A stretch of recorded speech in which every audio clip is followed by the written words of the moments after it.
కొంతమంది ఆడపిల్లలు అంటారు, ఏమ్మాయి అందరూ ఎలా ఉన్నారు, నువ్వు ఎలా ఉన్నావు, ఏంటి సత్యకాలపు సత్యమ్మలాగా నీ అవతారం నువ్వు, అందరూ లవర్స్ని మెయింటైన్ చేస్తుంటే నువ్వేంటి మే అంటే ఆడపిల్లలు గట్టిగా చెప్తారు, వాళ్ళ ఇష్టం వచ్చినట్టు బ్రతికితే బ్రతుకుతుండొచ్చు, నా కోసం ఎన్నో బాధలు పడ్డ నా తండ్రి నా తల్లి నా కోసం ఎంతో త్యాగం చేసి నన్ను కష్టపడి చదివిస్తున్నారు, లక్షల డబ్బులు పోసి చదివిస్తున్నారు, ఇట్లాంటి దిక్కుమాలిన పనులు చేసి నా తండ్రికి చెడ్డ పేరు తేకూడదు, నేను తేకూడదు. నా మీద బోలెడంత ఆశలు పెట్టుకొని నా కోసం వాళ్ళు తింటున్నారో తింటలేదు, వాళ్ళు ప్రశాంతంగా ఉన్నారో లేదో తెలియదు, శ్రమపడి లక్షలు పోసి నన్ను చదివిస్తున్నారు. నా ఫ్యూచర్ కోసమేగా, నా బ్రతుకు నా భవిష్యత్తు బాగుండాలనేగా. కాబట్టి వాళ్ళని వీళ్ళని చూసి నేను పిచ్చి పనులు చేస్తే నా జీవితాన్ని నాశనం చేసుకోలేను, నా తండ్రికి చెడ్డ పేరు తేలేను అని కొంతమంది నీతిగల కూతుళ్ళు మాట్లాడతారు, నీతిగల కొడుకులు మాట్లాడతారు. కొంతమంది ఉంటారు, ఈ నీతి లేనోళ్ళు ఉంటారు, నీతి జాతి లేనోళ్ళు కొంతమంది ఉంటారు. మిమ్మల్ని కాదు అట్లా ఉన్నోళ్ళని అంటున్నాను. కొంతమందికి ఉండదు ఆ నీతి, అమ్మ లేదు అయ్యా లేదు, ఉండదు. ఎగ్దం స్టేషన్ కాడికి పిలిపిస్తారు. ఎక్కడికి? స్టేషన్ కాడికి పిలిపిస్తారు, పోలీస్ స్టేషన్ కాడికి. ఈయన్ని గన్నందుకు ఈమెని గన్నందుకు ఇక సాగు రావటం ఒక్కటే వాళ్ళకి అన్నంత విరక్తి తీసుకొస్తారు. నా తండ్రికి నా వలన చెడ్డ పేరు రాకూడదు, నీతి మాలిన పని నేను చెయ్యకూడదు, నాకు ఫ్యూచర్ ఉంది, నాకు ఒక టైం వస్తుంది, ఆ టైం వచ్చినప్పుడు నాకు కూడా భాగస్వామి ఉంటారు, నాకు కూడా నా తల్లిదండ్రులే వెతికి చేస్తారు, నాకు నేనుగా చూసుకోవాల్సిన అవసరమే లేదు అని రోషం కొడుకు రోషం కలిగినటువంటి కూతురు అంటారు ఆ మాట. నీతిగల్ల కొడుకు నీతిగల్ల కూతురు అదే రోషం కలిగి ఉంటారు, ఆ మాట మీద ఉండి బ్రతుకుతారు కూడా. ఇక నీతి జాతి లేని వాళ్ళు ఉంటారు కదండి కొంతమంది, వాళ్ళకి సిగ్గు శరం ఉండదు, వాళ్ళంతా వాళ్ళ ఇష్టం అంతే. దేవుని మందిరాన్ని కూడా వాళ్ళు దరిద్ర కార్యకలాపాలకు వాడతారు. ఇట్లాంటి నీతి జాతి లేని రకాల కోసం కూడా చెప్తున్నాను అనమాట. ఇట్లాంటి వాళ్ళు తల్లిదండ్రుల్ని రోడ్డుని వేస్తారు. కన్న పాపానికి వాళ్ళని బజారుకు లాగి పోలీస్ స్టేషన్లో పాలు చేసి పోలీస్ స్టేషన్లో దోషులుగా నిలబెడతారు. జీవశ్చవాలై కన్న పాపానికి పోయి నిలబడతారు. పోలీసులు బెదిరిస్తారు, మరి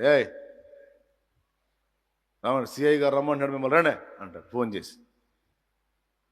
భయం కదండి మరి, పాపం వెళ్ళిపోతారు. ఏంటి అమ్మాయి మేజరు, ఎంత అమ్మాయి వయసు? 20 ఏళ్ళు అండి. 20 ఏళ్ళు అంటే మేజర్, మరి అమ్మాయి ఇష్టం వచ్చినట్టు చేసుకుంటుంది.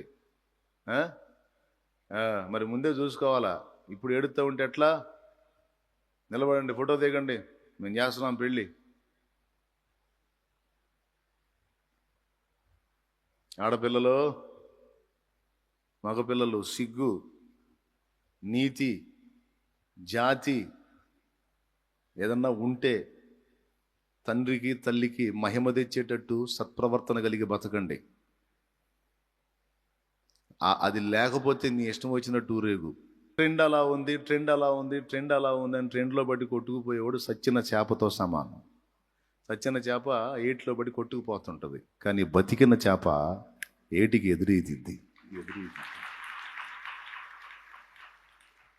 ట్రెండ్ అలా ఉంది, ట్రెండ్ అలా ఉంది అని ట్రెండ్లో బట్టి కొట్టుకొని పోవటం కాదు, ట్రెండ్కి ఎదురు తిరగాలి, ఎదురెద్దాలి. అది దేవుని బిడ్డ లక్షణం, పరిశుద్ధాత్మను కలిగి ఉన్న వారి లక్షణం, పరిశుద్ధాత్మ సంబంధుల లక్షణం, ఆత్మాభిషేకంతో ఉన్న వాళ్ళ లక్షణం.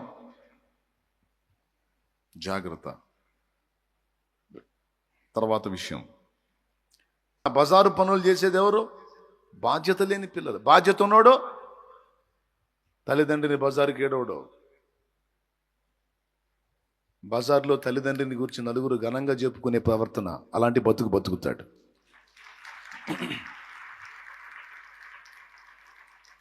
హల్లెలూయా. ఇలాంటి రోషగాళ్ళు అయి ఉండండి. ఇది నేను కాదు, సాక్షాత్తు ప్రభు మాట్లాడుతున్న మాట. ఒకవేళ ఇప్పటికే యవనస్తులారా బలహీన పడి ఉంటే కనీసం ఇక నుంచి అయినా బ్యాలెన్స్ చేసుకోండి. ముందు జన్మనిచ్చిన తల్లిదండ్రుల సంతోషాన్ని వెతకండి. ఫస్ట్ దేవుడిది, తర్వాత జన్మనిచ్చిన తల్లిదండ్రుల సంతోషాన్ని వెతకండి. ఒక దేవుని బిడ్డలుగా మీకందరికీ ఇది బాధ్యత. ఒక ఏజ్ వచ్చినప్పుడు నువ్వు కూడా వివాహితుడు అవుతావు, వివాహితురాలి అవుతావు. ఆ టైం వచ్చినప్పుడు తల్లిదండ్రి తప్పకుండా గుర్తించి నిన్ను ఒక ఇంటివాడిని చేసిన దాకా కొంచెం నిదానించు. అంతేగాని చిన్న చిన్న ప్రాయాలలో బరి తెగించి బజార్లు ఎక్కి మీరు రోడ్డు పాలై తల్లిదండ్రిని రోడ్డు పాలు చేయొద్దు. ఇది సమాజంలో ఉన్న వ్యక్తులకు ఉపయోగపడుతుందని చెప్తున్నాను. అలాగే ఆత్మీయులుగా పరలోకమందున్న తండ్రికి సంతతిగా మీరు కూడా బజారు క్రియలు చేసి ఆయనను అవమానం పరచొద్దు. కొంతమంది పిల్లలు ఉన్నారు ఇప్పుడు, ఇక మిగిలిన పిల్లల సంగతి వదిలిపెట్టి భక్తి గల పిల్లల సంగతి చెబుతా. భక్తి గల పిల్లలు కూడా లవ్ చేస్తారు. ఎట్నో తెలుసా? వాళ్ళకి దర్శనాలు వస్తాయి. ఏమొస్తాయి? వాళ్ళకి దర్శనాలు తెగొస్తుంటాయి. ఆ అబ్బాయినే చూపిస్తున్నాడు అన్నయ్య, నాకేందో మరి ఏందో అర్థం కావట్లేదు అన్నయ్య, ఆ అబ్బాయినే చూపిస్తున్నాడు. ఎవడు దేవుడు చూపిస్తున్నాడు, సైతాన్ చూపిస్తున్నాడు అమ్మ నీకు? ఏందో నాకు ఆ అమ్మాయిని తెగ చూపిస్తున్నాడు అన్నా, వీడిని ఏం తీసుకొని కొట్టాలో నాకు అర్థం కాదు. ఎవరా అంత ఆత్మలు నశించిపోతుంటే, జీవితాలు నాశనం అయిపోతుంటే, త్రాగుడు, వ్యభిచారం, జోదం, దొంగతనం, నరహత్య, మాంత్రిక విద్యలు, ఘోరమైన పాపాలు జనం నశించిపోతుంటే ఆ దర్శనాలు రావట్లేదంటారు నీకు? నీకు ఆ అమ్మాయి దర్శనంలో అవుతున్నారు, దౌర్భాగ్యుడా. అమ్మా పైత్యరాణి, నీకు ఈ దర్శనం వస్తుందా? పైత్యరాణి, నశించిపోతున్న జీవితాలు అంత నాశనం అయిపోతుంటే నీకు ఈ పైత్యం పనిచేస్తుందా? దర్శనం వస్తుందా? మొహం పగిలిద్ది, జాగ్రత్త. అందాం అనిపించింది కానీ నేను అనకూడదు కదా, అందుకని అనను. దేవునికి స్తోత్రం, హల్లెలూయా. దర్శనాలు వచ్చింది అంటే మర్యాద ఉండదు. అంటే ఏ దర్శనాలు చూస్తుంది కళ్ళు మూసి? ఆ అబ్బాయి అరే నశించిపోతున్న ఆత్మల దర్శనం రావట్లా. ఏమండి, కళ్ళు వస్తుంటాయి, దర్శనాలు వస్తుంటాయి. పాప వయసు కదా, వస్తుంటాయి. నేను బకరా అనుకోవాకండి, నేను అమ్మాయింగా నవ్వుతా ఉంటే అన్నయ్య మరే అంటే నేను అన్ని అని మంచిదమ్మా, దర్శనం నెరవేరాలని ప్రార్థన చేస్తానమ్మా. పొరపాటును కూడా అన్నాం. ఇంటా మౌనం, ఎక్స్రే చేస్తా, చెప్పు అని. తర్వాత ఎక్కడ చెప్పాలి అక్కడ చెబుతా. ఎందుకంటే అందరికి తెలియాలి కదా. అందుకని నాతో చతురు కాదు, జాగ్రత్త. నా దగ్గర ఉన్నోళ్ళతో కూడా చతురు కాదు, జాగ్రత్త. కాబట్టి పిచ్చి వేషాలు వేయొద్దు. నిజంగా నీకు దర్శనం ఉంటే, ఇప్పుడు యేసయ్య దేని గురించి చింత కలిగి ఉన్నాడమ్మా? నశించిపోతున్న ఆత్మల గురించి చింత కలిగి ఉన్నాడు, లేకపోతే నీ లవర్ బాయ్ గురించి చింత కలిగి ఉన్నాడా? చెప్పురయ్యా, దేని గురించి చింత కలిగి ఉన్నాడు? నీకు దేని గురించి దర్శనాలు ఇస్తాడు ఆయన? నీ భారం ఏంది? కాబట్టి అంటే యవనస్తులు చెబుతున్నాలండి, తెలియక పాపం మెలికలు తిరుగుతుంటారు. అందుకని చెబుతుంది, జాగ్రత్త. ఏం రాలుతాయి? మీరు పూర్తి చేయండి. ఏం రాలుతాయి? అది కొంతమంది డైరెక్ట్గా చెబుతుంటారు అబ్బాయిలతో, నీ మీద నాకు దర్శనం వచ్చింది, ప్రభు నిన్నే చూపిస్తున్నాడు. ఒకడు డైరెక్ట్గా చెబుతాడు అమ్మాయితో, దర్శనం వస్తుందని. వీళ్ళ దరిద్రానికి మళ్ళీ దర్శనాన్ని అడ్డం పెట్టడం. జాగ్రత్త. నువ్వు చూస్తే నిజంగా నీకు రోషం, నీతి, నిజాయితీ ఉంటే నువ్వు చూడాల్సిన దర్శనం, నా బోధ, ఉపదేశం, నా భారం, నా కష్టం నువ్వు గుర్తించినోడు అయితే నీకు రావాల్సిన దర్శనాలు ఈ పైత్య దర్శనాలు కాదు, ఆత్మలను కూర్చున్న భారంతో కూడిన దర్శనాలు రావాలి. అన్నా ఉత్తర భారతదేశానికి మిషనరీగా వెళ్ళి అక్కడ సేవ చేస్తున్నట్టు నాకు దర్శనం వచ్చిందని చెప్పు. పండగ చేసుకుంటా. అన్నా అన్ని జనుల మధ్యలో నిలిచి నేను దేవుని వాక్యాన్ని ప్రకటిస్తున్నట్టు దర్శనం వచ్చిందన్నా అని చెప్పు. పండగ చేసుకుంటా. అన్నా తండోపతండాలుగా ఆత్మలకు బాప్తీసం ఇస్తున్నట్టు వస్తుందన్న దర్శనం. దేవునికి కృతజ్ఞతలు చెప్పుకుంటా నా గుండె గంతులేసిద్ది.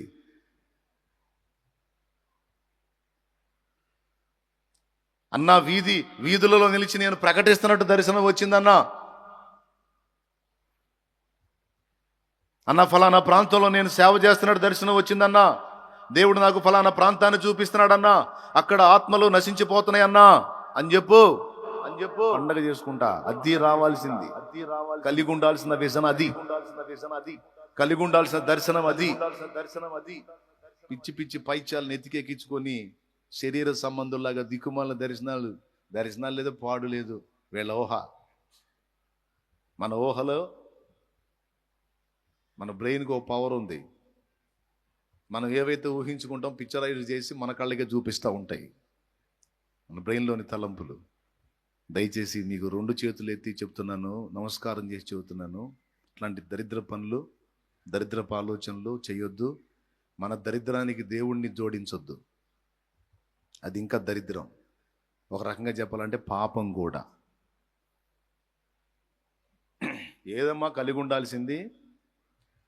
తెల్లబారిన పొలమును చూచి తెల్లవారక ముందే లేచి, తెల్లబారిన పొలమును చూచి తెల్లవారక ముందే లేచి, ఉల్లము దేవుని ఆత్మతో నిండగా, ఉల్లము దేవుని ఆత్మతో నిండగా, ఉల్లాసముతో కూర్చెడి వారిని, ఉల్లాసముతో కూర్చెడి వారిని, పంపుము దేవా అనివారలను పంటను కోయుటకు, నేడు పంటను కోయుటకు. అది నాగటి మీద చెయ్యిని వేసి వెనుకకు చూడక సాగెడి వారిని, భారము గలిగి సువార్త గింజలు, భారము గలిగి సువార్త గింజలు దున్నిన ఎదలో చల్లెడి వారిని, దున్నిన ఎదలో చల్లెడి వారిని, పంపుము దేవా అనివారలను పంటను కోయుటకు, నేడు పంటను కోయుటకు.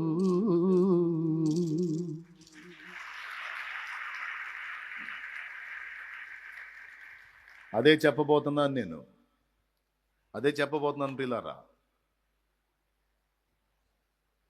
హృదయంలో బాధ్యత తెలిసిన హృదయం అయితే భారం ఏది ఉంటుందో తెలుసా? తండ్రి నామానికి మహిమ దేవాలనే భారం ఉంటుంది. అంతేకాదు దేవుని రాజ్య నిర్మాణాన్ని చూడాలి అనేటువంటి భారం ఉంటుంది. అంతేకాదు తండ్రి చిత్తమే నా జీవితంలో నెరవేరాలి అనే భారం ఉంటుందండి. దేవునికి మహిమ. ఏ భారం ఉంటుంది? ఆయన నామం పరిశుద్ధపరచబడాలి, మహిమపరచబడాలి అనే భారం. రెండవది ఆయన రాజ్యము నిర్మాణం కావాలనే భారం. మూడవది ఆయన చిత్తము నెరవేర్చాలనే భారం. ఒరిజినల్గా దేవుడి కొడుకు కూతుర్లను ఫీల్ అయి ఉంటే నిజంగా ఆ బాధ్యత ఎరిగిన వాడివైతే ఈ లక్షణాలు ఉంటాయి, ఈ భారం ఉంటుంది. ఆ భారం ఇమ్మని అడగాల దేవుణ్ణి. అది చెప్తుంది ఈరోజు. ఆ భారం ఇవ్వయ్యా. నీ హృదయంలో ఆత్మల విషయమై ఏ భారం ఉందో ఆ భారము నాకు ఒసగు అని ప్రార్థించాలి ప్రియులారా.